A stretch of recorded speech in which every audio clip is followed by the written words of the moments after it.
live, then we're going to be live. So we're to need to start. Okay.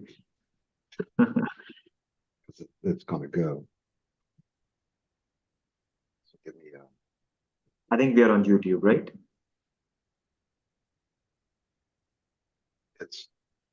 it's live now. Streaming. Yeah. So good. That's on YouTube. Yeah. And I guess we can let people in. I'll just let people in, and we'll go live on.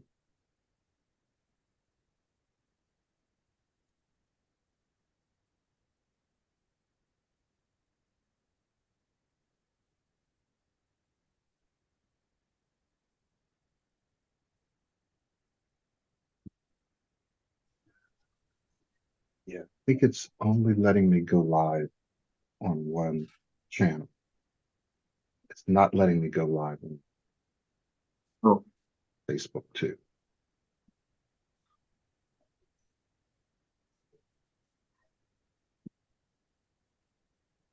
that's fine for this time.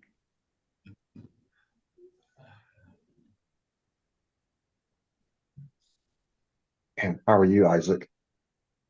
Fine, fine, fine. Michael, Yes, thank sir. you. I salute you. I salute you.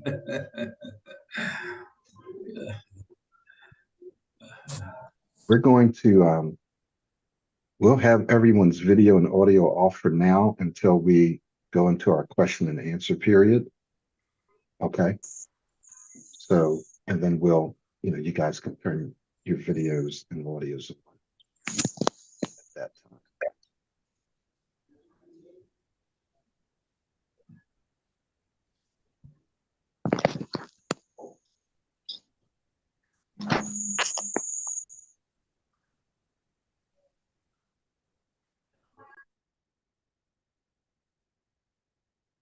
Okay, Farrukh. So we're going to go ahead and get started. We'll try to keep this to an hour or less. Sure. Okay. And once we're done, I'll do that first half. You'll do the other part as we talked about, and then we'll take some questions. If you can also pull up the YouTube live, but turn the speaker off so it doesn't interfere, so that you can monitor any questions that people might have over there. Just make sure that you turn the speaker off. All right. Sounds good. Let me make sure that I'm recording this, even though we'll have recording on YouTube.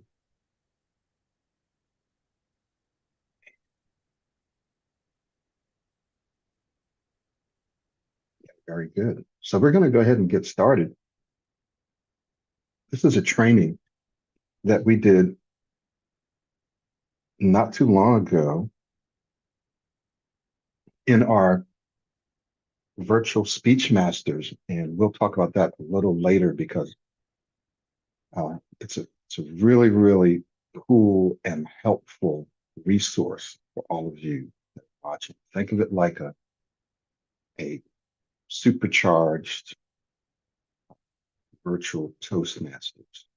And again, we'll talk about that a little later, but there are some huge benefits to joining Speech Masters Club.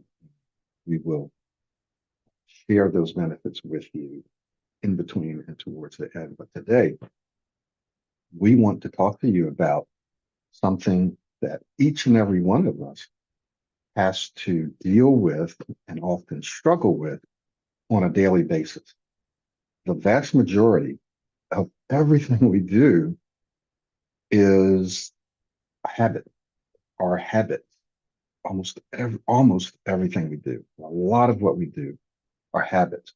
Just think about when you walk, how you walk, when you go up and down stairs, when you go to your bathroom, you put on your shoes or tie your shoes, when you drive a car, ride a bike, the way that you speak, the way that you think. These are all habits. These are things that you and I, for the most part, no longer have to think about. When we're speaking, what we do have to think about sometimes is the content, right? What we want to say. But Everything else is a habit. Now, that's a good thing, and it can be a bad thing. The reason that it can be bad or negative is when you have habits that don't serve you, right? When you have speaking, thinking, and feeling habits that are not helpful. We have a client, and he's going to be graduating soon, actually. His name is Shaq, and in our virtual speech masters club meeting, he shared a very, very good example. And in fact, what I'm going to do is just have Farrukh share that example. And let me just set this up. So let's just say that you have a meeting, presentation, interview, could even be a social event coming up. What are some things that people tend to do? What are some things that people tend to think about prior to that presentation, meeting, interview, or social event? So Farrukh, share with us a couple of things that people tend to do automatically when they have these kinds of things coming.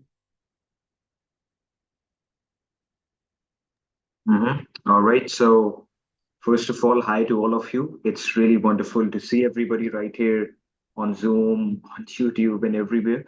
So yeah, speaking about that, as Michael spoke about habits, so it's all a part of your habits, not just speaking, but your mindset as well. How you think about yourself as a speaker, how you think about speaking situations, all of those are habits. So, whenever you know that you have a speaking situation ahead of you, it can be a meeting, it can be an interview, it can be a presentation, or whatever it is, now you automatically start to worry about it. You start to anticipate it. I'm going to have a hard time. I'm going to get stuck. I'm going to mess up. So all of these thoughts start to run in your head. And this is automatic. Since you have been thinking in this way for such a long time, that now it happens automatically. Whenever you're going into such a speaking situation, whether low pressure, whether high pressure, especially let's say high pressure, your mind immediately looks back for how did I do in previous situations like this? How did I think? How I spoke?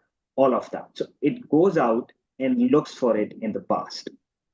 And when it knows that you have been anxious about it, you have worried about it in the past, that is exactly what it starts to do. It starts to worry about it. And then that worry starts to creep into your speech, you start to mess up, and all of that. So the first part is to really, that Michael would talk about now, be aware of it. You can't change a habit, you can't tweak a habit if you're not even aware that you're doing it. Sometimes it might sound simple that we know it, we are aware of it, obviously, but sometimes or most of the times you're not. You have just been doing it out of habit, you have been thinking and speaking out of habit that you sometimes don't even know that you're doing. So you have to be aware of it. Very good. So one of the things that happens in what we call the habit loop. Hopefully you can see this. You can see this okay, Farrukh, right? Okay. Yeah. It's called the habit loop. You guys can do some research on that. There's many, many books out there, great books on habits. And that's what Farrukh basically talked about. Something is about to happen. Could be a conversation, could be that you're going to order coffee. So just by having the intention, thinking about, I'm going to go order coffee. I have a meeting today. I have a Zoom meeting. I have to give an update. As soon as you think about that, what happens is we call that a cue, right? So think of it like a trigger. Think of it like a trigger.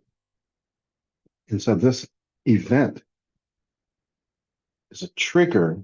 And what does it trigger? It triggers a routine.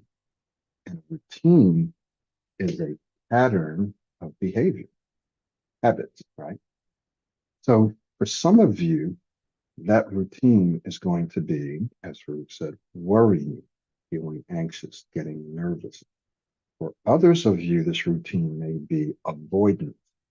You actually start to avoid or figure out ways to avoid the meeting, or to think about how quickly you can say it, right? How quickly you can get through it.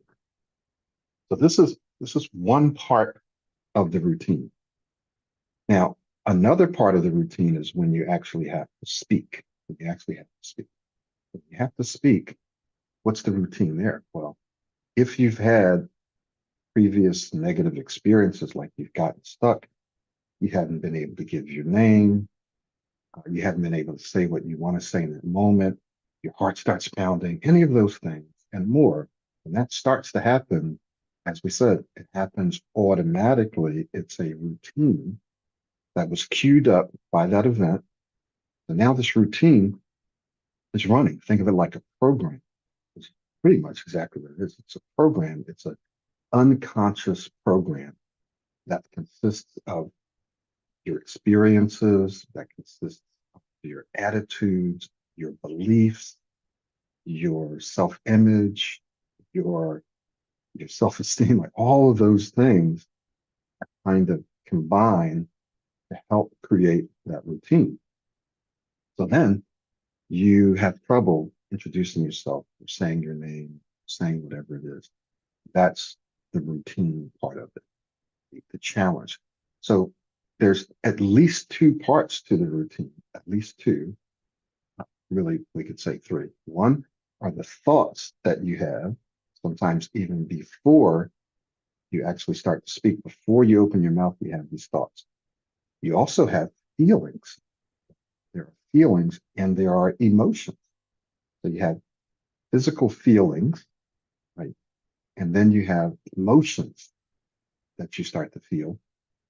This is all part of the routine. And then the other part is the actual speech itself, the speech itself. Now, this next part is called the reward. So the reward happens, if you want to think about it this way. Let's look at this on the positive side. If you do something that you enjoy, let's just say it's eating a certain type of food, chocolate, ice cream, whatever you might like, drinking coffee. So the cue might be getting up in the morning. As soon as you get up in the morning, you have this craving to get your cup of coffee. So then you automatically enter into a routine where you go and get your coffee. It just kind of happens automatically. You drink the coffee, right? That's also part of the routine. And then you feel the satisfaction. You feel relaxed. You're ready to go, right? That's the reward. Well, what's the reward then when you do something that's negative or destructive, not necessarily good for you? Well, if it's drugs or if it's something that's fattening, your body also experiences a reward. It kind of feels good that you did it, even though it may hurt you later or it may hurt you right then. When it comes to speech, it's a little trickier. Sometimes the reward can be, aha, I knew I was going to get stuck. It can just be the satisfaction of fulfilling kind of a self-fulfilling prophecy of something happening that you knew you were going to happen, that you knew it's going to happen, something that's been happening all the time. It's actually reinforcing a part of your identity. This is who I am. And to struggle, I think, or I would speak too fast. And so whenever something happens that harms that, you actually receive a reward, right? It actually feels like, oh, this is who I am. This is normal. Something that we can call homeostasis. It's kind of what's normal. It's uncomfortable comfortability. You're feeling uncomfortable doing something that you're used to doing, that you're actually comfortable doing. You're feeling uncomfortable um, doing something that's been a habit for you, that's been natural. Okay. So the reward is that, aha, this always happens to me. I knew this was going to happen. Now, here's where we're going to get into some of the meat. And that is, which of these can you usually change? Which of these can you change? Because in order to change a habit, a better word than change, you will hear us use this, is replace. We're really not trying to change a habit. We're actually trying to replace it with something better. We don't really want to spend time focusing on this negative thing, how to stop it, how to change it. What we want to do is replace it with something better. Okay. So, which of these can we change or replace? Well, yes, you can change or replace a cue, but often you can't. Sometimes you can, but often you can't. So, for example, you can change the cue of thinking about going to order coffee, or you can change the cue of thinking about your meeting. But if you have to attend that meeting, you can't change that meeting. You can't change the fact that the meeting is there and you need to attend. You can change, however, how you think about that meeting and what you think about it. So that thing you can change. But you have to go to the meeting. When you want to go get coffee, you can avoid going to get coffee, so you can change that. But what if you really want to get coffee? So that's an external environmental factor that you can change, but you probably won't. So there's some things that you're not going to change for whatever reasons. Those are cues. But remember, one of the cues that you can change is how you think about it. Okay. Let's go to the routine. Can you change the routine? Can you replace the routine with a new one? Absolutely. That's something that's under your control. So there are things that you can do, and we'll use some specific examples in terms of slowing down, for example. There are things that you can do to change your routine, how you speak, what you do when you're speaking. You can also change what you're thinking while you're speaking. You may not be able to change how you're feeling when you're speaking. So your heart may be pumping, you may feel anxious, and you may not be able to change that right then and there. You might be able to change it 2 minutes or 3 minutes later, but you might not be able to change it in that moment. But there are some things you can do to change it, again, a minute later, or whatever. We'll talk about that. So there's a routine. You can change this. What about the reward? Well, that one can be a little more difficult. You can change the reward in the sense that you can reward yourself, or you can celebrate when you do something right, when you do something well. You can not reflect back on when you hit a bump in the road or when you make a mistake. You cannot say, this is what I always do. Oh, I just did this. And then you start to ruminate about it, just start thinking about it. You can change the reward part by not doing that and replacing that with another behavior, another thought process. But the easiest thing to change is going to be the routine, right? So let's talk about a couple of things that you can do to change the routine with regards to speaking. We're going to talk about slowing down. If you want to slow your speech down and you want to start breathing more and slowing down.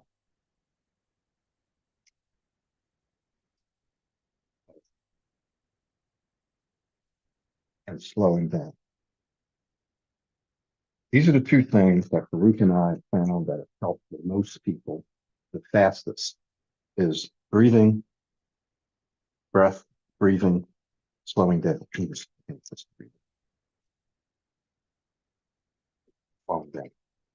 So let's just say that you want to do this. Well, the first thing, like Farrukh said, that you have to do is become aware of what you're doing, what you're thinking, how you're feeling, and what that routine is. So when you start to speak, you have to be aware of, number one, that you're speaking. Sometimes you don't even realize that you're speaking because it's automatic, right? Like walking, you don't realize that you're walking, but you know that you are. So you have to be aware. Then you have to know how you want to speak, or you have to know what it is that you want to do when you're speaking. So this is how you replace it. So for example, you want to remind yourself to breathe, to pause, to take a breath, and to slow your speech down, perhaps by extending your words, right? So this is something very specific that you have control over. You have control over your breath. You can breathe. When someone's hyperventilating or they have to breathe, so you can breathe no matter how you're feeling. Unless you've fallen out, you're still breathing. But if you're still conscious, you can take deeper breaths and more frequent breaths, no matter how you're feeling. I want you to get that. No matter how you're feeling, you can breathe. What's the next thing that you can do? You can slow your speech down. If you're aware, you have to be aware. And remember, when you start to speak, what tends to happen is people tend to go into automatic mode, and they tend to not think about how they want to speak. They just start thinking about content or the things that are going on around. In fact, let me just give you some distractors that people tend to think about when they're speaking. If I can find this, because we're going to talk about this briefly in a moment here too. But these are the three things that people tend to be distracted by in a variety of speaking situations. One is the pressure to perform. I have to speak like this. I have to say the right thing. Second is a fear of failure. Hope I don't mess up. I hope I don't do this. Here for pressure to perform, I hope I'm able to say my name, or I hope I'm able to articulate my thoughts clearly. Here, I hope I don't mess up trying to say my name or articulate my thoughts or get stuck or speak too fast or whatever. And then finally, the fear of judgment. What are people going to think about me? What are they thinking about? Especially if there's people in authority there. What are they thinking about? How's that going to affect my relationship? How's that going to affect my job and income, career, so forth and so on. So these are the three major things that people get distracted by, right? So first you become aware that you're speaking, you become aware how you're feeling, you become aware of how you're speaking, that you're speaking and how you're speaking. Then you have to tell yourself to breathe. I need to breathe more. I need to breathe more frequently. I need to breathe deeper. Because when you breathe, at least a couple of things happen. You start to slow your heart rate down. You tap into your parasympathetic nervous system, which begins to slow your heart rate down, and it begins to help you gain more control. And number two, it helps you to think more clearly. So when the fight or flight instinct takes over, you start to lose access to your prefrontal cortex, to your thinking brain. That's why people go cloudy. When you get anxious and nervous, you all of a sudden start to forget things that you want to say. You get cloudy, or let's say you've been practicing, you've been working on slowing down, speaking slow, but all of a sudden you're in a certain speaking situation, as people say, it goes out the window. Everything you practice goes out the window. So you have to be aware what's going on. And then you have to train yourself to breathe so you can relax and keep access to your knowledge, keep access to your prefrontal cortex. The next thing that you have to do that you can do is slow your speech down. Slow your speech down by extending your words more, especially in the beginning, and by pausing more. By pausing more. So there's something I want to mention real quick here. I think it's a few pages back. Something I want to mention here, very, very interesting. And some people think that this is not true. See if I can find this. Yeah. So here, when you're speaking, a lot of people think, you know what, I don't have enough capacity to be thinking about how I'm speaking. All right, I just can't do it. I have to think about what I'm saying. And you're also getting distracted by those other three things, by the pressure to perform, by the fear of failure, by the fear of judgment. You're being distracted by those things. So you feel like you don't have enough capacity to do what? To think about how you're speaking, to control your speech in the moment. Fact is, and I'll explain this to you briefly, we have what's called a cognitive load. These are the resources that your brain is using to speak, to think about what you want to say, right? To think about the content and to think about the things like audience feedback. What's the audience doing? Paying attention to that. We also call this parallel processing, where you're thinking about what you want to say, and at the same time, you're able to think about some other things.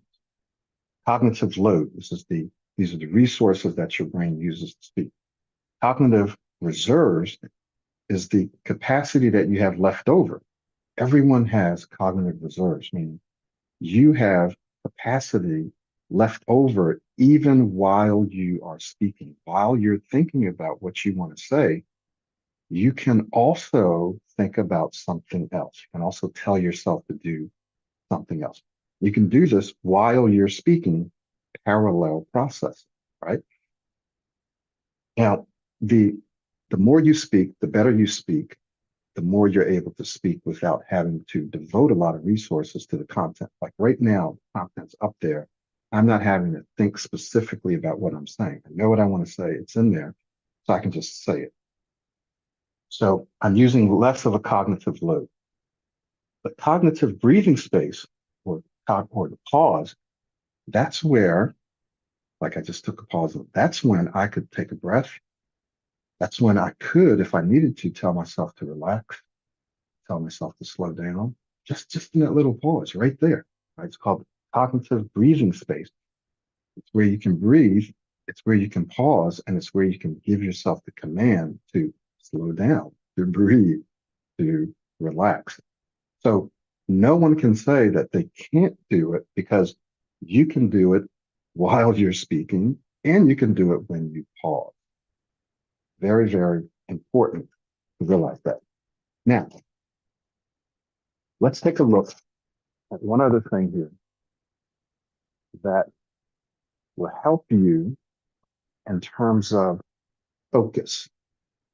So, and Farrukh will tell you a little bit about this as well, that the key here when you're speaking is where your focus is. If you're getting distracted by getting stuck, negative anticipation, by who's in the room, by what happened in the past, then you're probably going to get stuck. You're probably going to get stuck because you're going to cause yourself to become more anxious. But if you shift your focus somewhere else to, for example, breathing, to extending your words more, and to what we call Vic and Rick. We've done a lot on Vic and Rick. And it's a mental tool that can help you keep your focus where it needs to be. I'm going to run through this relatively quickly. First is the V and the R in Vic and Rick. Value. And remember, you have the capacity to think about these things kind of in the back of your mind while you're speaking. Am I talking about something? Am I giving this audience, could be an audience of one person like an interview, could be in a meeting, am I giving them something of value that they need, that they want to know? Is this valuable for them? Is it valuable for me? Is it something that I need to say right? Is it relevant? Is it relevant to this discussion? Is it relevant to this meeting? Is it relevant to the question that they've asked? So value and relevancy. You can be asking yourself that while you're speaking. Is this really what I want to say right now? Right? You can do that. The second thing would be impact. Am I holding their attention? So you can become aware of, am I speaking monotone? Am I speaking monotone? Do I have enough energy? Am I using my body? Am I using body language? Right? You can become aware of that while you're speaking. And then the third one is clarity. Is what I'm saying clear? Two parts to clarity. One has to do with style, the other has to do with structure. So real quick, style, am I articulating so that they can understand what I'm saying? Am I speaking at a good pace where people can understand what I'm saying? Or am I speaking too fast? Am I speaking too slow where it's dragging and people are falling asleep and they're looking at their phones and talking to neighbors? Or am I speaking at a pace where I'm holding their attention? Am I modulating my voice so that I can hold their attention? Am I pausing so that they have time to digest the information, right? These are all proactive speaking skills that we teach in our program. So that's the style part of clarity. But the other part is structure. Is it logical? Can people follow what I'm saying? Or am I all over the place? Sometimes people go all over the place when they're either not knowledgeable or not as knowledgeable as they could be, or when they're anxious and nervous and they kind of don't know what they want to say and they're rambling on and they're forgetting about stuff. We have a whole program called the Ultimate Presentation System where we teach you how to present your thoughts and ideas in a logical manner. So this is what we call a positive distractor. So if you want to think about something, if you want to focus on something that will help you speak better, that will help you communicate better, that will help you speak smoother, there are a few things that you can do. Breathe. Remember to breathe before you start speaking. And in the pauses, need that breath. Some of you can hear me breathing perhaps now while I'm speaking because I need that power to speak effectively, to continue to access the knowledge in my reservoirs of knowledge. And then the next thing you can do is slow your speech down, especially in the beginning. Extend your words more, pause a little bit more in the beginning. What else can you do? Well, you can positively distract yourself by thinking about Vic and Rick. Is this valuable? Is this relevant to the conversation? Am I holding their attention with my speaking style? Am I clear? Am I clear? Right? And if you just think about these things, just think about it. What happens is you're focusing while you're speaking, you're focusing on things that are constructive, that are positive, that will help you speak well. We also talk about modeling. We won't go into that today, really. We'll talk about that, but that's another very, very powerful tool that you can use to help you speak better. Everyone can do it. That's the way you learn how to speak in the first place. So those are the things that you can do that essentially helps you replace this routine, right? This routine. You can do those things. You have control over those things. You have control over your thoughts. You have control over your breathing. You have control over your pacing. And if you have control over those things, you can replace your current speaking, thinking, and ultimately feeling routine pattern habit with a new one. Now, one of the keys is for you to do it in no to low pressure speaking situation. It's called muscle memory. In other words, the more you do it, the more your brain and the more your body remembers or memorizes how it's done. It's a little harder to practice it under pressure as the fight or flight mechanism.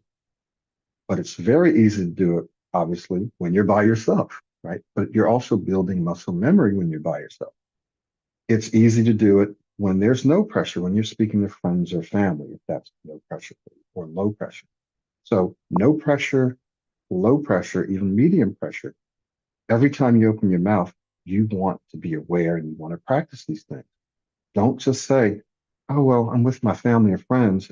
I don't feel like it. I don't need to. They don't care. I don't care, because that's the time when you actually need to practice it so that you get that muscle memory. So that when you need it in medium or high pressure, your brain and your body knows how to do it. If it doesn't know how to do it, it will go out the window. So you're asking, why is it every time I get in a meeting, I've been taking your course, I've been doing this, but I get in a meeting and it goes out the window? This is why.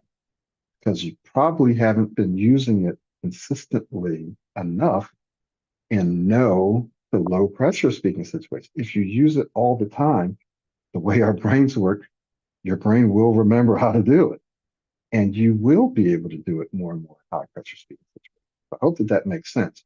Now, Farrukh's going to talk about another very important aspect that you need to be aware of as you are creating, replacing these habits, but also think of this as skills. So speaking well and thinking constructively and positive are habits, they're patterns, and they're skills that you can learn. So Farrukh's going to talk a bit about that. All right. Thank you, Michael. And yeah, I was just having to check YouTube as well, and I was right here as well. So we have some people who are messaging us right there. We have some right here. So we'll keep a check. So yeah, as quite wonderfully explained by Michael as a whole, in short, we are our habits. Like whatever we have done over and over again consciously, ultimately it becomes subconscious. It gets from the conscious mind to the subconscious mind. And here we are speaking about speaking, but it is a fact about everything. Whether you're learning a new skill, whether you're learning how to play the guitar, whether you're learning to sing, whether you're learning how to drive a car, whether you're learning to tie your shoelaces, whatever it is, whatever you are learning, at the start, you won't know how to do it. And you would need to consciously focus on it over and over again until it gets into your subconscious mind. When it gets into your subconscious mind, then your mind just knows how to do it. After that, you wouldn't need to focus on it. It would be happening on its own. So, our goal when we are working on our speech should be to repeat the new speaking habit, the new thinking habit, the new speaking style, new thinking style over and over again consciously until we know that it's subconscious now. It's happening on its own now. That's the main goal that we have to get to.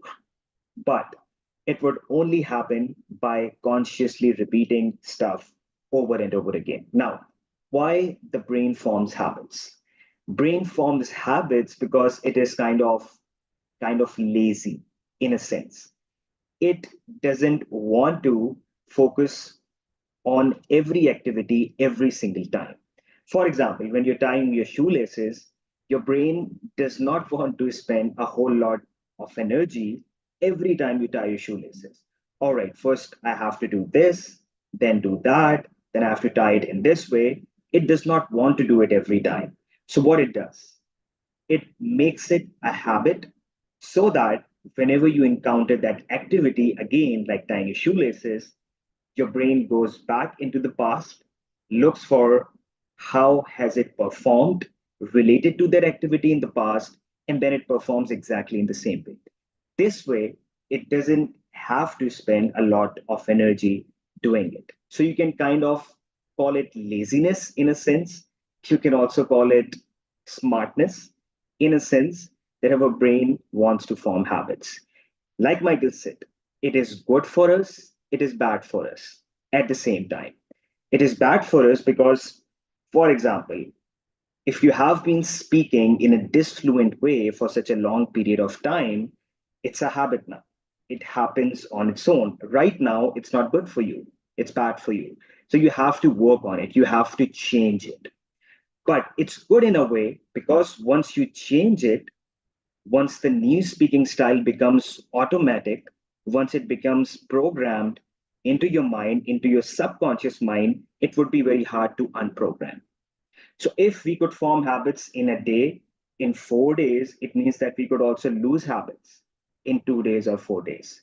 So, if you could learn how to use your new speaking style automatically within a day, you might also lose it after a day, right? So, the fact that it takes time is beneficial because it would last. It would last them. So, all of the work that you would be doing on your speech, as we are speaking about, it's going to last for your whole life. Right now, Michael is not focusing on something while he's speaking. I have to breathe, I have to slow down, I have to do this, I have to do that, because it is happening on its own from having focused on it for such a long period of time. Same is the case with me. I'm not focusing on how I'm speaking right now. I worked on my speech with this speech system for such a long time that now my brain, my mind just knows how to do it. So that's how it goes. So moving towards the next thing, that is basically the 4 stages of learning. And it's very simple. And that's how you learn something, not just speaking, but as I said, everything you learn goes by these 4 stages. So if you talk about the first stage, that is called unconscious incompetence. Now, these are the 4 stages of learning, as I said. First stage, unconscious incompetence. It means that you don't even know that you don't know, right? So, for example, you have been speaking in your old speaking style for such a long period of time that you don't even know what a new speaking style is for you or what a new speaking style could be for you. So, that is called unconscious incompetence. that you don't even know that you are incompetent, right? What's the next stage? The next stage is called conscious incompetence. So, for example, you jumped onto Michael's YouTube channel, you watched a few videos, you watched about his videos on changing your speaking style, all of that. So now you watch that, now you see that, now you know that there is also a new speaking style that I can learn. Now you are consciously incompetent at it. In the first stage, you were unconsciously incompetent. You did not even know that you could change your speech, that there is a new speaking style. Now you know that, competent at that new speaking style. So that is called conscious incompetence. Now, the next stage is conscious competence. What does that mean? Conscious competence is simply now you see what the new speaking style is, you learn what the new speaking style is. Now, as we spoke about the fact, you consciously repeat it over and over again, right? So now you are consciously trying to develop competence. Look at it in this way. It's called conscious competence. It's not automatic. If you just go out there, speak without focusing on the new speaking style, your brain, your mind would still speak using that old speaking style because that is in your subconscious mind right now. So you're not competent at it subconsciously, you're having to consciously be competent at it. You keep doing it over and over again. You keep repeating it over and over again. You keep the neurons related to your new speaking style firing over and over again. So now that is a stage which is called as conscious competence. Now, the next stage, last but really not the least, is unconscious incompetence. Unconscious competence. Sorry, sometimes it gets a bit confusing. So it's called unconscious competence. Now, you repeated that habit over and over again. In this case, let's say we're speaking about breathing and slowing down, modeling, using your new speaking style. You kept repeating the stuff over and over again consciously that now the brain has pushed it to the subconscious mind. Now you subconsciously know how to do it. Now you don't have to focus on it. That is where you know that it's in your subconscious mind. It has become automatic. And this stage is called unconscious competence, that you don't even have to focus on it and you're still doing it. Just like the case of learning how to drive. The first few times you would go out there, it would be really hard. You would have to focus on the brake, you would have to focus on the accelerator. I have I have a car moving from the right side, from the left side, I have to look at the mirror, this, that. But now when you learn how to do it, you won't even need to focus on it. You would be focusing on something else, maybe what you need to do the next day, what you did the previous day, your work, your hobbies, and your hands, your feet would be doing the work on its own, right? So that is not just how you learn speaking or a new speaking style, but everything. So it's really, really important to make sure that you get it into your subconscious mind. That is where that myelin wraps the axon, right? That is where those neurons, which kept firing together, now finally wire together. The signal becomes faster, and it is very easy for you to use your new speaking style. In fact, you don't even need to focus on it, right? So, for example, like we talked about breathing, slowing down, it's not that you would go out there once and you have been a really fast speaker, right at the instant you would focus on slowing down and done. No, you would focus on slowing down, but the next moment you would be speaking fast. You would start to rush. Then you would need to focus on slowing down, breathing, and slowing down once again. Then your mind would go back to speaking fast. Why? Because of that old habit. Then you would need to get back. So you would have to keep reminding yourself before a speaking situation, even while you're speaking over and over and over and over again, maybe 40 times, 50 times, 60 times, because you're having to change a habit that you have been following, that you have been using for a very long time. You have to give it sometime. That conscious focus has to be there. The first step, as Michael talked about, you have to be aware. All right, I'm speaking fast. I'm doing this. I'm being anxious. Then you need to consciously change it, breathing and slowing down, for example. So you would need to keep doing it over and over again. And ultimately, you would find out that after a few months, after a few days, whatever it takes you, that then your mind would just know how to slow down. It would know how to breathe and slow down. It would know how to speak smoothly. You won't need to focus on it, right? So that's how it goes. So most of the people ask that. I have heard many clients ask that how much time it takes for it to become automatic. All right, we are working on our speech. Now, how much time would it take us for it to become automatic? Once again, not only with speaking, with whatever you're learning, it basically takes around from 18, like anywhere from 18 to 256 days for something to become a habit, for something to be automatic, with the average lying around something around 3 to 4 months, right? And I also mentioned it in the virtual speech masters meeting once Michael told me that that's the reason he named it the Pro90d speech system, that is proactive speaking in 90 days. Now, 90 days is somewhere around the time where it starts to become automatic, where you find that, all right, I'm going out to speak and I'm using my new speaking style. It's happening on its own. So that is how long it usually takes. It can take you sooner, it can take you later, but you have to make sure that you keep doing it over and over again. It's not that you do it one day, you work on your speech, you work for a week, then, and then you work again, then you leave off for a month, then you do again. So you're not giving yourself that momentum. You're not firing those neurons that you need to wire together, right? So it should be consistent repetition over time until it becomes automatic. If you keep doing the work consistently, it can take you around 90 to 120 days for you to see that it is starting to become automatic now. And that feels really good once you know that I'm speaking well without even having to focus on it. So that is what I had to add, Michael, about habits. I think you're on mute, Michael. Okay. Yes, thank you. That was wonderful. I wanted to just add a couple of things, some obstacles that you will run into as you're doing this. You're going to run into, number one, resistance.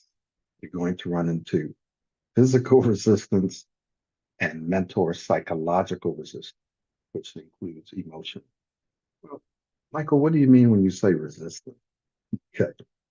This can be anything from feeling tired and not wanting to do it because the firing and wiring that Farrukh talked about is called Hebb's law. And any new habit, any new pattern of thinking, anything new that you want to do requires your brain. And in order for your brain to control that behavior or to implement that behavior, it needs to have those neurons wired together that represents that behavior. Anything, playing the piano, walking, talking, driving, anything, you're going to have a group, a network of neurons in different parts of your brain that control that behavior. Absolutely, right? The problem is that when it's not really a problem, it's an advantage and it can be a disadvantage. During that firing and wiring process, it's your brain will be using more energy, like Farrukh said, and that energy feels to you like resistance. It makes you feel tired. You feel mentally and physically drained. You actually are you're burning more calories, right? You're literally burning more energy. And so you get to a place where you deplete your willpower, your ability to consciously say, I'm going to breathe more. I'm going to think this way. I'm going to speak this way. As you go through your day, and if you are thinking that way and you're reminding yourself to do it, and you're in meetings and you're having to deal with what people are saying and think about the content, you're actually using up a lot of your energy. And so you will start to feel more tired and more resistance. Sometimes by the middle of the day or the end of the day, you just won't feel like trying to think about how you're speaking. You don't have as much willpower. You can recharge your willpower through rest and through certain kinds of foods that you can eat, right? Some sugars, you can recharge your willpower. Sometimes it's temporary, sometimes it's long term, but you will feel resistance. What about psychological resistance? You'll start to justify why you don't need to or why you can't use your new speaking style. Oh, well, I'm in this meeting. I have to think about what I need to say. I just don't have the time to slow my speech down. But you can, and you do have the time, right? You actually can. And we just talked about, like, scientifically, why you actually do have the time and why you must. If you actually want to change your speech, you have to. But you will feel that resistance. And what we tell our clients is, if when you're trying to use your new speaking style, whatever that is, slowing down, when you're trying to do it, if you don't feel resistance, it means you're actually not trying to do it. Right? If you don't feel any resistance in the beginning, it means you're probably speaking the same way you usually speak. If you feel resistance, it means you're trying to do something different. And your brain will try to justify why you don't need to do it because, like Farrukh said, your brain wants to be efficient. So it just doesn't want to do it. Your brain will have that same justification around family and friends. Oh, they're my family and friends. I don't need to do it. I don't feel like doing it. Yes, you do, because that's how you build that muscle memory. So this is why we talk about immersion. I'll say this, and then we'll begin to move into some question and answer, and also want to share a couple of other things. Immersion. Right now, you have a current way of speaking, thinking, feeling, believing. Like Farrukh said, you can't just do it on the side. You can't just practice this a little bit and then come back to it. Why? Because you have a current way that is a dominant way of speaking and thinking. In order to replace that, you have to build a more dominant way of speaking and thinking. So you can't do it on the side. You have to immerse yourself at some point, right? So think of it like a pier and a beach. You can wade out into the water, but at some point you got to jump all the way in, or else you're not going to get wet, right? Not fully wet. Or you can go to the pier and you can jump in and you can just get wet. Okay. But if you walk on the beach and you just keep your toes in or your ankles in, you're never going to fully get wet. At some point, you have to get all the way in. And the faster you do it, be it walking out, wading out, or jumping off the pier, the sooner you'll create that more dominant speaking style. So one of the reasons that some people never really make that transition, they constantly have to think about how they're speaking and use techniques and use tools, is because they never fully immersed. So the old speaking style is still wired in, and sometimes it's still dominant. If you want to make the new speaking style dominant, you have to immerse yourself. You have to use it all the time. That is the only way. All right. Okay, so one of the things that we wanted to share with you, we're going to paste a couple of links, is our virtual speech masters club. We just briefly tell you about it as we answer your questions. If you have any questions, either on YouTube, or monitoring both YouTube and here, please ask your questions now while I'm speaking, and we'll get to them. Virtual Speech Masters Club, you get our complete self-study and some bonus content, our Wave Goodbye to Worry course. You get the complete course included in your membership. You get to be with us every week. Now, there may be some weeks where Farrukh does not even make it, some weeks where I might be able to make it, but one of us will be there unless it's a holiday. We've changed our meeting times to Saturdays now, 12 noon Eastern time. Right? So we usually go anywhere from 90 minutes to 2 hours. The time does go by pretty quickly. Each person gets a chance to do an impromptu presentation to help you think on your feet. And if you're a member and you apply, you can do a planned presentation for 5 minutes. The impromptus are 2 minutes. We have roles, people that count people that count likes, people that count your smoothness, people that count your structure. Our evaluation criteria is based on the Pro90d speech system, which has been around now for more than 12 years. More than 12 years. I currently have over 52,000 Udemy students. So I've been around, and this has been around for a long time. Many people who take our course and work with us privately are doctors and engineers and scientists and lawyers. Very, very intelligent people who do their homework. They can take any course in the world. They can coach with anybody in the world. They choose us because they know it's science-based. They know it works, that it makes sense. So we want to encourage you that if you're not quite ready for coaching, then join the Speech Masters Club, because you'll get evaluation and feedback, not only from members, but from us. We give you, so look at it like a mini coaching session. We're going to give you that feedback briefly in each meeting. You can attend as many meetings as you want if you join for 6 months, as many meetings as you want for 6 months. Or if you join for 12 months, as many meetings as you want for 12 months. How much does it cost? It's only $120 for the 6 months, not every month. $120 at join as many meetings as you want. And you get the course, which if you buy it by itself, it's like $397. You get the course, you get other courses. We have training sessions that we do like this, but they're shorter inside each of the meetings. And you get to put into practice what you are learning in a real-time situation and get expert feedback. So we watch people from week to week. Actually, you watch people within a session improve their speech because you're getting real-time feedback. You're putting yourself under pressure. This is exactly what you need. This is what's been missing from Pro90d for some years now. And so we've created this for you. It's super affordable.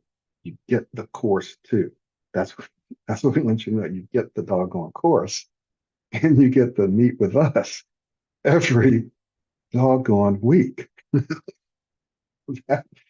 We've never done anything like this, right? So that's why I'm so excited about it. And that's why you need to join, because you can't beat it. You can get into the course, you start working on it, then you can attend on a Saturday and you can work on it. And you might get in there and you might mess up and you might not speak as well as you like. That's great. That's exactly what we want, because then we can help you kind of improve that immediately from week to week. So what do you think, Rick? What do you have to say about that? Yeah, so I really think that you have said most of the stuff. And once again, you get the course as well. It's sort of, you get a taste of the coaching as well. You get expert advice right there. Most importantly, you get to use whatever you have been learning in real pressure, where all of the people are there, right? And you don't just get to speak when you have to give a speech, when you have to give a presentation. You also get to speak when you have to give feedback to people. You give feedback, you let people know that maybe this is something that you could have focused on, this is something that you could have focused on. Then you get the training as well. We have those impromptu speeches as well, planned presentations as well, real-time feedback as well. So you get to speak a lot, and most importantly, you get to meet with us every single week. Now, that is something which is great. So you have the course, you get to meet with us as well, and you get to use whatever you have been learning in real time pressure, and you keep enhancing. You join a meeting, you speak, you get some feedback that this is something that you can improve on, this is something that you can do. You come back in the next meeting, implementing that feedback, and you see that improvement. We have been seeing clients improve every single meeting, right? So that is something that we have started off late, maybe than we should have, but it's really great to see that we have. And you guys, now it's up to you guys to take advantage of that. So Farrukh, we have a question on YouTube, so I'm going to answer this now. Mhm. And it's a block on vowels. Is there any exercise to cure this or any other way to prevent such block? This is a common question. Remember, here at Pro90D, we work with people who both stutter severely. Sometimes it's hard for them to even talk in an assessment session. The people who stutter situationally, where you won't see it, it's only in certain kinds of speaking situations. To people who don't stutter at all. We have many clients who don't stutter at all. They just want to improve their presentation skills, interviewing skills. We work with people specifically for interviews, meetings, and so forth. Just the whole range. So we get this question all the time, and I'm going to answer it in two ways. Number one, yes, we do have some exercises to help you with this. And those are going to be exercises. You're also going to learn techniques and strategies. But another part of our holistic program is changing your mindset and your identity. Because the more you think about and focus on and continue to tell yourself, I get stuck on vowel sounds, or I get stuck on these vowels, right? Because you have in the past, you believe that you will in the future, and so you usually do. So we have to change your mindset, what you think in the moment, what you think afterwards, and your beliefs about you're being a person who tends to get stuck on vowel sounds. That being said, our modeling practice helps you to be able to say those vowel sounds because you're not thinking about it. Our free flow speaking exercise, which you get in the course, helps you to be able to speak and say those vowel sounds without thinking about it. Our proactive speaking skills, sometimes things like inflecting or emphasizing or airflow linking. These are all techniques and tools that can help you say those vowel sounds. But the fact of the matter is, sometimes those things will not work, right? They may work most of the time. They may work almost all the time. But some people find, well, they work inconsistently. Part of it is because you haven't been using your new speaking style all the time.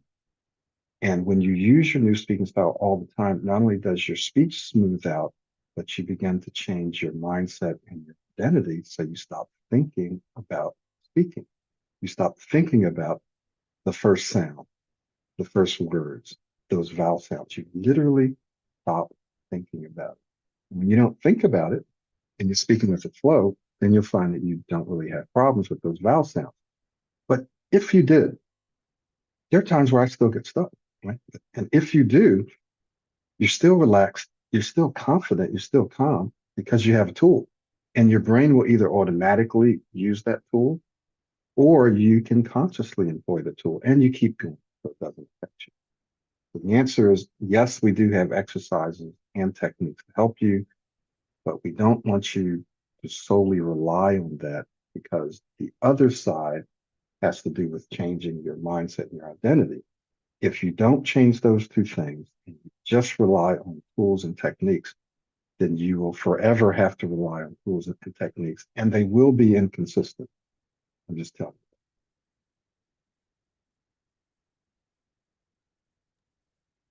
you. Have any other questions? I don't see any other questions. All right. So, guys, if you're watching this, if you're watching the replay of this, we're very excited to have you. We're going to try to do these at least twice a month. We'll be doing webinars on the other two Wednesdays, and we'll be doing lives. Sometimes we'll do Facebook lives, YouTube lives, and we'll have these. So come and bring your questions. We'll answer them as honestly as we possibly can. They'll also help us to create new lives and webinars like the questions that you ask. Remember, I've been doing this for over 12 years straight, working with people from around the world. Farrukh has been doing this for a while. He was a student and a client. Now he's a coach. I have another gentleman who's going to be training as a coach because he's found success. So we want you to go to our website, check out all the reviews. You can even go on YouTube. Look at the reviews. These are real reviews, real people. We've been doing it long enough where we have it down to a system, to a science. It's not easy, it's not fast, but it's easier and faster than anything else. It's easier and faster than anything else. But just imagine if you could ace your interviews, if you could make a presentation, if you could interact with people socially, if you could start doing that in 2 weeks, 3 weeks, a month, 2 months, 3 months. You've been struggling with your speech for decades, for years. Imagine in just a few weeks, a few months, you can start to speak smoother and start to do and say the things you want. I'm working with a guy who's in ministry, and he had a severe stuttering problem. Again, we work with people who don't stutter too. He has severe stuttering problem, pretty severe. Within a couple of weeks, he told me himself, he said, you know, I haven't had push out words and make facials. I haven't had to do that since we started. I saw improvement in his speech in just a week. Like when I met with him that next week, he was speaking smoother. Met with him the next week, he's speaking smoother. Now, speech is not perfect, but the last meeting we had this past week, I only detected him get a little stuck. He didn't push out anything, a little stuck a couple of times. Imagine him going from pushing out words, making faces, making noises and sounds, to speaking smoothly within like a couple of weeks. Will it stick? Of course it'll stick because of the way our brain works. As long as he continues to get out and speak and use his new speaking style, it will become a habit. Okay. So I want you to know that if you're watching this and you want to accelerate your progress, you're going to want to work with us privately. It's the fastest way. You've seen people improve 10 times faster working with us than working on your own. Why? When you're working on your own, it's easy to get distracted. It's easy to get discouraged. It's easy to pick and choose the things that you want, the lack of accountability. It's easy to get a little lazy. Say, I'm not going to do this today.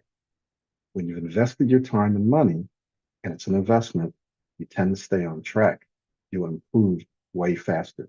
But also because of our expert feedback, you don't know what you don't know, right? We know what you don't know, and we can point that out to you and help you focus using the 80-20 rule. It's very, very difficult for you to do that on your own. So we have a variety of different packages. You can talk to us about pricing. You can talk to us about payment plans. If you're a self-study student, we have self-study discounts. Farrukh, if you can go ahead and put your booking link in there too. I put mine in there. So if someone wants to work with Farrukh, you can do that. If you want to work with me directly, you can do that. But if you're a professional and you have interviews coming up or important meetings, you are going to want to work with us privately. Because when you invest your time and money, you get a return. We have so many people that sometimes within a month or less, sometimes more, they get their money back in that promotion, in that job, or in those sales. Like they almost immediately get their money back and more. And that investment is one that keeps on giving. Right? You receive a dividend for decades and decades to come, because now you're positioning yourself to be more confident, to be more influential, more persuasive, to earn more money, to go for the jobs that you like. So if you're not ready for coaching, jump into our Virtual Speech Masters Club. That might be a first step for you. If you've been watching us for a while and you have important stuff coming up, then you're going to want to engage us privately because it will accelerate your progress. Okay. All right. Anything else, Farrukh, before we wrap up? Are there any other questions on the YouTube channel? Yeah, I think there is one on YouTube. I see a couple. I've tried different techniques, but I don't see changes. What are the best techniques? Farrukh, why don't you take that one? I'm going to copy and paste it over here too. I tried different techniques, but I don't see changes. Paste that one. And then the next one is how I see there are two voices, the casual voice and presentation. It would seem off and awkward to practice your presentation, interview voice and casual. Is there a workaround? Very good question. I will tackle that one after Farrukh answers the first one. All right, sure. So going with the first one or the second one, as we can say.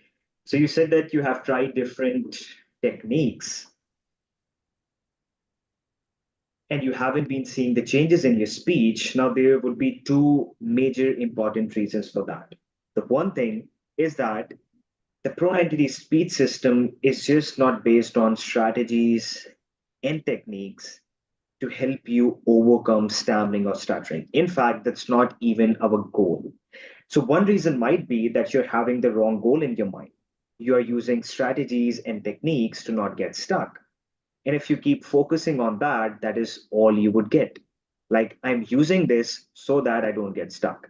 I'm working on my speech so that I don't get stuck. So the goal has to be to become an excellent and amazing speaker. And for me, like there are many things, but this is something that sets the system apart. And this is something that takes the system to the next level, that it is not there to help you not stutter, not stammer. It is there to help you become an excellent speaker, right? And once you do that, the stuttering, stammering, old speaking style, disfluencies, getting stuck takes care of itself. So the goal has to be right. And then the second reason might be that you have not been doing it for a long period of time. Maybe you focus on one thing for some time and then you leave it off. Then you move your focus towards the next thing. Then you leave it off. Then you move your focus towards this thing. So you need to be consistently doing that. So there are strategies, there are techniques, there is also modeling. That is the foundation of this speech system. That is also incredibly important. If you don't do that, it might be harder for you and it might take longer for you to change your new speaking style. So, in short, maybe you have not been doing it consistently. You have not been doing all this stuff, modeling, speaking skills, proactive speaking skills, everything. And the next thing is that maybe you have the wrong goal in mind. You're focusing on how to not get stuck, how to use these strategies to not get stuck. Even the strategies that we use inside the system, the proactive speaking skills, they are to help you speak smoothly. They are to help you become an excellent speaker.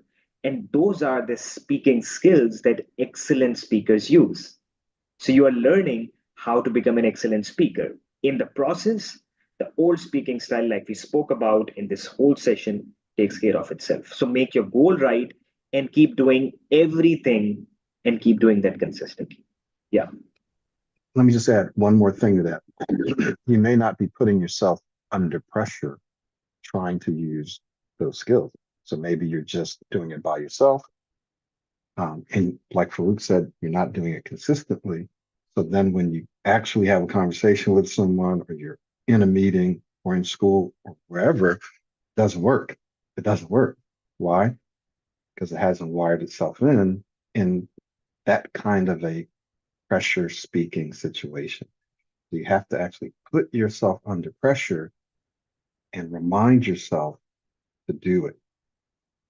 That's where the Virtual Speech Masters Club can help, because you're actually putting yourself under pressure and you're learning how to relax in the moment you use the speaking style. This is one thing that we see that causes techniques and strategies stuff not to work. So everything that Farrukh said, include this little part here about actually going out trying to use it, because if you don't, it's not going to work. Let me quickly answer this next question. Two voices, casual voice and presentation. Yes. So when you are in a conversation, you want to think about your new speaking style like a dial.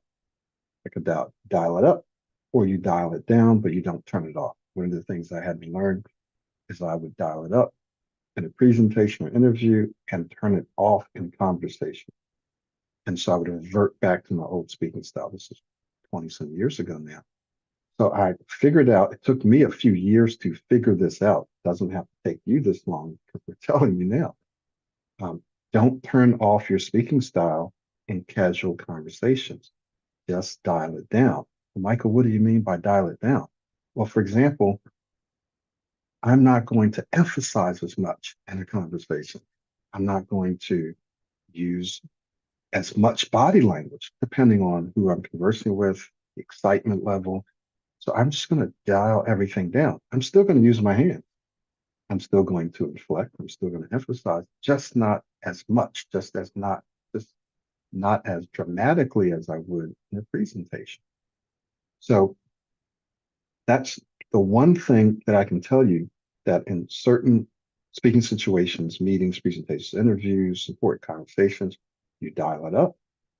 In casual conversations, you dial it down, and you can figure out how to do it. What I did initially is I said, hey, use your presentation style in a conversation and then figure out how to dial it down, how to bring it down.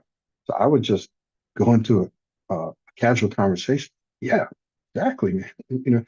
And then I would just say, okay, I need to dial it down. I need to dial this down. And I figured it out. And you will figure it out too, but you have to just do it. Go in. So one way is to go in and say, I'm just going to use my presentation style, or use my new speaking style. And you're smart enough where you'll figure out, I just need to dial this down a little bit. Don't turn it off. Okay, great. I hope that was helpful.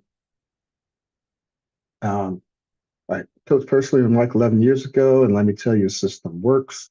Just put it into practice, what he asks you to do, and the tools are only there when you need to use them. All right, very good. Thank you for that. That's 11 years ago. Now, that doesn't mean that that person doesn't occasionally get stuck, just like I sometimes get stuck, probably Farrukh gets stuck. But that person was 11 years ago, and this person is still able to speak smoothly or whatever. I didn't ask them to come in and say this. Their name is not even on there, but they said it because it's true. So once you imprint this new speaking style, then it will last you as long as you're out there using it. So thank you very much for that. I attended a speech therapy program in India, which also promoted speaking at a lower rate of speech with regular breaths. Problem with it was that I tend to lose my train of thought and sound mechanical. Sound mechanical, losing authenticity. Yeah. Okay. So let me just address that. Pro90D is holistic.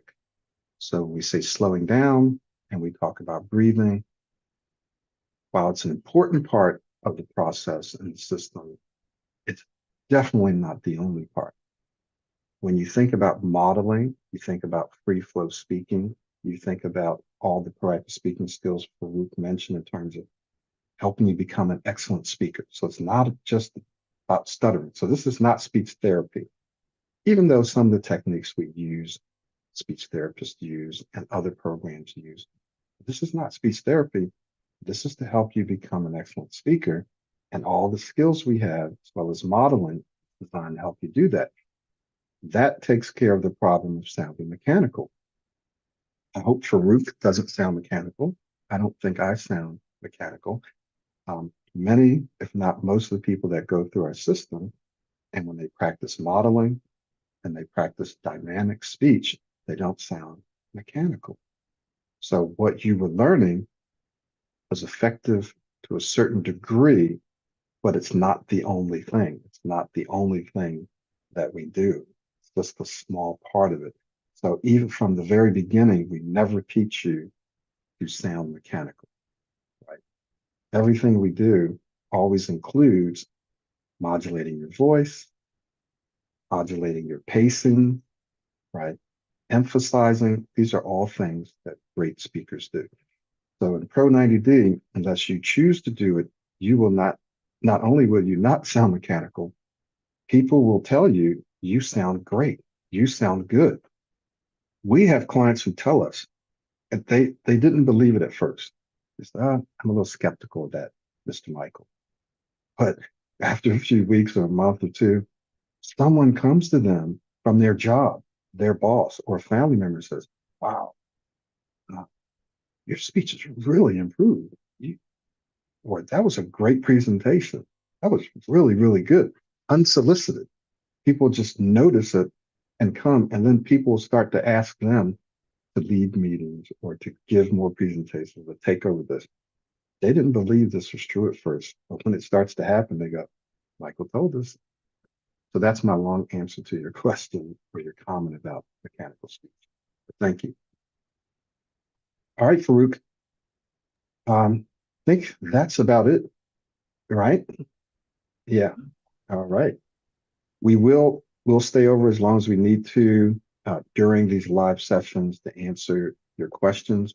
We will try to kind of finish up the core content in about an hour or so, sometimes a little sooner, sometimes a little later, but we'll stick around to answer your questions. Very good questions. Yes, Farrukh.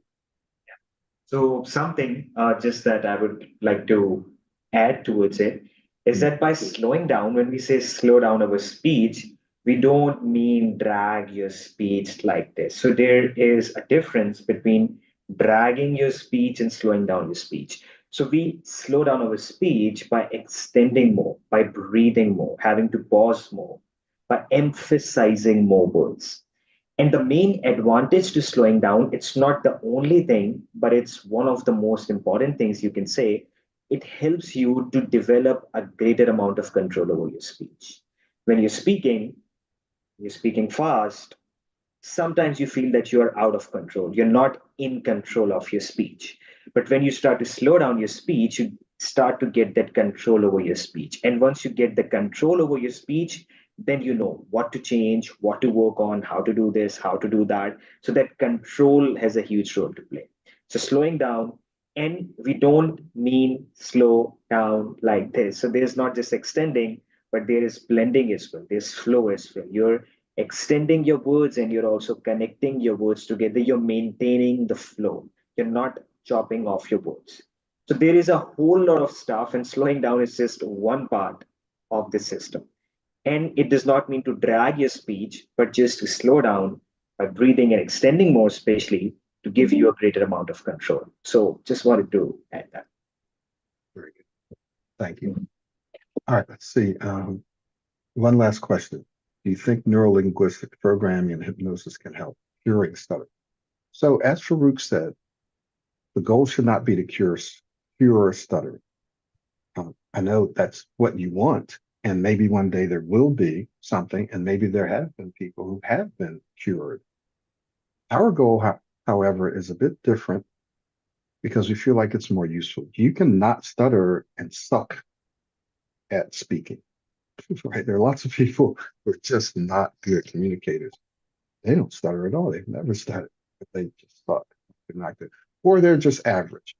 So our goal is if you're going to do the work, you can actually do the work and become an excellent speaker or above average speaker. So that should be the goal. Cure is a tricky word. If you set an expectation to completely get rid of or cure, more than likely you're going to be disappointed. You're going to waste a lot of money and time looking for solutions. Hypnosis absolutely can help. NLP absolutely can help. However, once you dive into our system, you'll find all of that is actually included to one degree or another, to the degree to which it would work in our particular system. So you'll find some elements of those things in the system. With hypnosis, you're talking about taking your brain waves to a certain level where you're able to receive commands or affirmations, right? So it's getting you into a state of mind, into a relaxed state of mind, where your brain can now receive these commands so that when you come out of that state and you're in your more active state, your subconscious or your unconscious mind now has this new programming that starts to happen automatically. So we've had people who have come in and done hypnosis, and what they found, generally speaking, is that it can wear off. Right? It can wear off. So I'm not saying that that's what will happen to you or that that's what always happens, but that's been our experience, that if the person only did that, and then some months later, several months later, years later, something happened, they became anxious, then what happens is their identity can start to kick in. So once they face a certain stressor, their old identity, if their old identity is still present, it can kick in and kind of undo all the work that you did with that hypnosis or that NLP. What we're doing is we're rewriting, we're overriding your identity, your belief about yourself, your thought process, and your speech.